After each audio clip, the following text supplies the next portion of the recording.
"Someone we didn't know tried to pick Dylan up from school today," said his elementary teacher. The guy said he was Dylan's older brother. "Dylan doesn't have a brother," I said, alarmed. "We thought so too," replied the teacher. I suspected something wasn't right straight away. It was this tall, lanky guy with black hair. Looked in his late 30s, maybe even 40. He knew our address, Dylan's full name and birthday, and which class he was in. I went inside to check with the principal. When I came back out, the guy was gone. I was silent for a second as I stood facing the teacher outside the school gate. The gate separated the main road and a large playground and basketball court leading into the school. All the other kids and parents had left, and we were the only ones standing outside.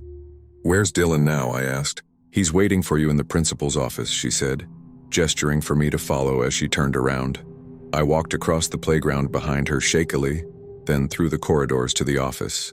My 8-year-old son Dylan sat on the couch in the principal's office, still as a stone. The principal sat behind her desk, and there was a cop standing next to her. "Hey buddy," I said, "you okay?" Dylan looked at me blankly. My son Dylan was always a quiet boy. It was just the two of us at home at the time. I was a single dad. My late wife Angie, Dylan's mother, died a year prior. She'd been hit by a car while cycling around a sharp bend, and they never identified the driver. I won't go into any more detail here, as frankly, I'd rather not relive that period, but safe to say it destroyed me. I tried to pick up the pieces and stay strong for Dylan. Was I doing a good job? Only God knows. I received no feedback.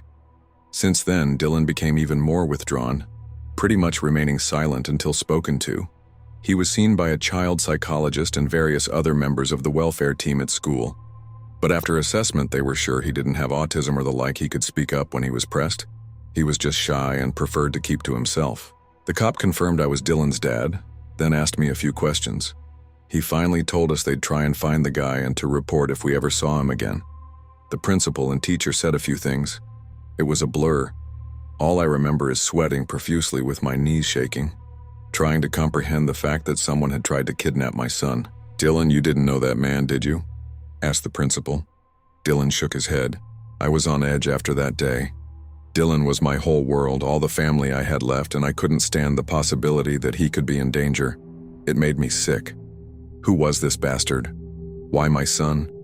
Did he know us, or was it some random creep? I always walked Dylan to and from school thereafter, and was never late to pick him up again. Meanwhile, Dylan himself didn't seem rattled in the slightest. He never mentioned the incident unless specifically asked. At the time, I thought he was just timid and didn't want to cause trouble. A couple of weeks later after the incident, the same homeroom teacher called me during her lunch break. She said one of the kids in her class saw Dylan talking to a man through the school fence. When she rushed out, the man was gone. When Dylan was asked about it, he said he hadn't been talking to anyone. The girl who apparently spotted him was questioned further, and she was adamant she saw Dylan talking to a tall, lanky man with messy black hair. The cops were called again, did a quick search of the perimeter of the school, but they found no one suspicious. That afternoon, I sat Dylan down at the kitchen table. "I won't get angry, I just need you to tell me the truth," I said, trying to steady my nerves. "Did you or didn't you talk to a stranger today at school? Yes or no?" He shrugged. Getting an answer out of him was harder than drawing blood from a stone. "How many times have we told you not to talk to strangers? It's for your own safety, you do understand that, don't you, son?" He nodded, looking slightly afraid. I realized I had raised my voice and felt guilty immediately. Exasperated and running on 2 hours of sleep, I left him at the dining table and went straight to bed. That night, I woke at 2 a.m. and went for a bathroom trip. I decided to check on Dylan while I was at it. He wasn't in his room. I called out his name and looked around in the living room and kitchen, getting more frantic as the seconds ticked by. I checked wardrobes, corners, even in cupboards which made no sense to look in as he'd never fit in them. But I was desperate, thinking he'd been kidnapped. I went out into the street, yelling his name as I ran up and down it like a maniac to no avail. As I came back into the house ready to call the police, I looked in Dylan's room for one last check. He was sitting up on his bed, wide awake and staring back at me. "Where were you?" I asked, relieved but still alarmed. "I was here," he replied. "No, you weren't. I was looking everywhere for you and you weren't in here." I was. Had I imagined all of that? I shook my head, feeling a migraine coming on. "Just stay in your room, okay? Don't scare me." I thought my eyes had deceived me somehow, and the paranoia was getting to me. Perhaps I should have paid attention to the fact that the window was wide open. About a year after those incidents, I heard a knock at my apartment door. I was inside doing some paperwork while Dylan was in his room playing Minecraft. I was on alert immediately. No one ever knocked on the door.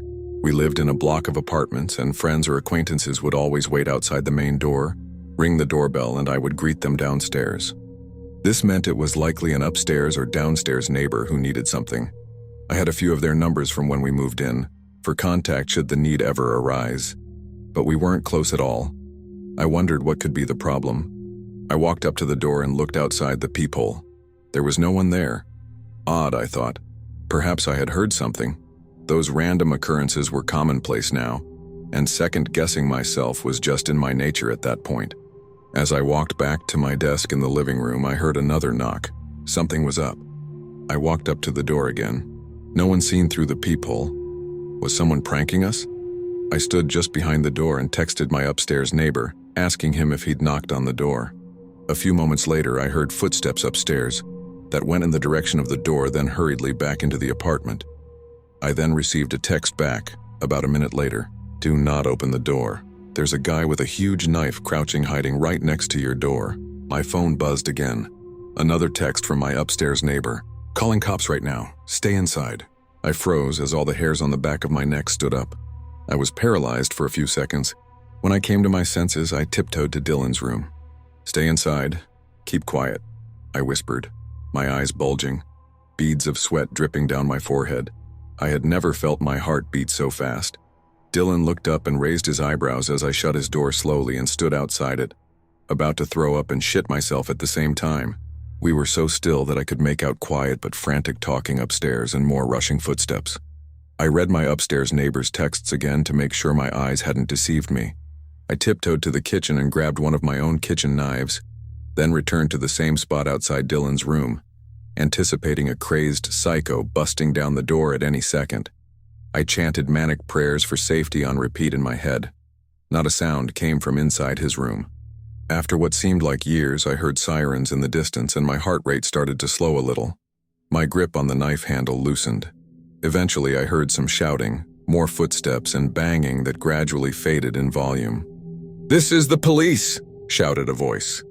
I looked through the peephole to confirm that it was a cop, then opened the door, knife still in hand. They were very reassuring and informed us that a tall, lanky man with black hair had just been apprehended and taken into police custody. He had knocked on my door and was waiting for someone inside to open it. He was indeed waiting with a freshly sharpened knife. What was he going to do with it to the first person who opened that door, which was going to be me? Well, if it isn't obvious, then your guess is as good as mine. This guy's name was Gregory. He seemed to bounce around from place to place with no permanent address, even traveling between states, and doing petty crimes like theft, harassment, and occasionally stalking minors. When they did a more thorough search, it turns out he had been involved in at least one gruesome murder in a different state, and ended up being given a life sentence for it, along with his accomplices. I wouldn't have wished that terror upon anyone, but these unfortunate things happen. The side effects of the psychological damage I experienced that day have never left me. However, I know people who have been through similar horrors but never lived to tell the tale, so I looked on the bright side and counted myself lucky. Where there are sick freaks, there will be victims. The sicko was in jail and I thought that was the end of it. But there was a different side to the story that I only uncovered 10 years after the incident. Dylan was due to leave for college, living away from home for the first time. He had grown into a tall kid with a surpassing number of friends, still obedient, but relentlessly quiet. While packing his things and clearing out his room, I found a rugged-looking old notebook at the back of his bottom drawer. Dylan's diary, said the cover. I flicked through it with no intention to pry initially, and saw that he had written and drawn in it extensively, with impressively neat handwriting. He had always been a boy of few words, so I was intrigued. I began reading from the first page. Page 1, Cody's house, 11 a.m. He has to give me back my coat. There were a few stick figure drawings. Page 2, I need a book for English class next week. Ask if Amy has one. I turned the pages, and the first few were filled with the same mundane elementary school day-to-day affairs, mixed in with a few doodles. Then I got to page 21. Page 21. Why does my dad talk so much? He won't even let me get an Xbox, and he won't let me sleep over at Cody's house. Talking back is no use, I hate him. I felt a sting and my heart sank. I remembered that day vividly and a pang of guilt ran through me. I turned the page. Page 22. Saw Greg today. He says he can help me get rid of Dad. I said he was lying, but he says he's done it before.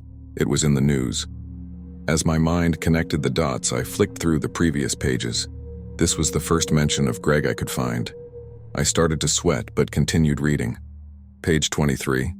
Me and Greg are coming up with a plan. Need Dad gone. But I almost got caught talking to him today. Mrs. Watford, that stupid old mole rat, kept asking me. She took me to the principal's office again. I think Katie saw Greg and snitched. Need to be careful. A few blank pages with a few in between filled with scribbles and admin-type notes to self. Then the narrative continued.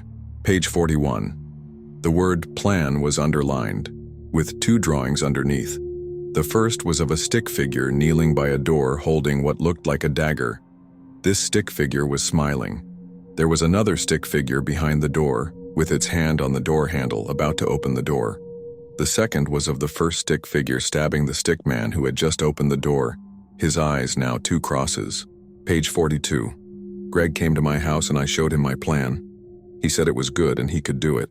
We almost got caught by Dad, but I got back in bed just in time. He's gonna get some tools from his house, close one. Page 43. Greg screwed up. He's in jail now. Why did Dad not open the door when Greg knocked? Everything went wrong. I don't know why. Page 44. I wish my dad would just shut up. I flicked through the rest of the notebook, which was blank.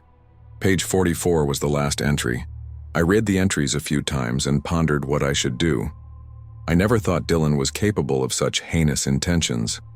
Confused and upset, I acted as if nothing had happened for a few days. But on the day he was due to leave for college, I couldn't hold it in anymore. I brought his duffel bag down and hooked it on his suitcase. He was ready to head to the station, standing outside the door with the suitcase and his backpack. Dylan, when you were younger, did I ever say or do anything that hurt you? You can be honest with me. No, why do you ask? He replied. I held up the diary. He froze for a second and I saw the color drain from his face. I won't blame you for anything, don't worry. You know I love you very much, son. You were a minor and you were a victim of a very sick man. Besides, this thing is years old. I just want to know what I did wrong at the time to lead to this, and we can put it behind us. His shocked expression faded, leaving his ever-present blank stare. You didn't do anything wrong, neither did Mom. I opened my mouth to ask him what he meant by that, but stopped. The corners of his mouth stretched into a wide smile. Our eyes met and we stood in silence for a few seconds. Dylan, if I were to find another one of these notebooks, I began tactfully, would I see the blueprint of my wife's murder inside? Yeah. He didn't even pause to answer. Then he gripped the handle of his suitcase and walked off down the street. That was 2 years ago now. I never forgave him. Every night I still lie awake thinking whether he was born that way, or it's somehow my fault. We haven't talked since he left that day, and he hasn't come back home. He's never tried to contact me, and I haven't likewise. It looks like he's doing well in college. From his Facebook posts, he seems to have a lot of friends, so I assume he got his own place or stays with one of them. I wonder if any of them will ever find out who he really is. Wouldn't blame them if they never do. After all, I still don't know who my son is, and I raised him for 18 years.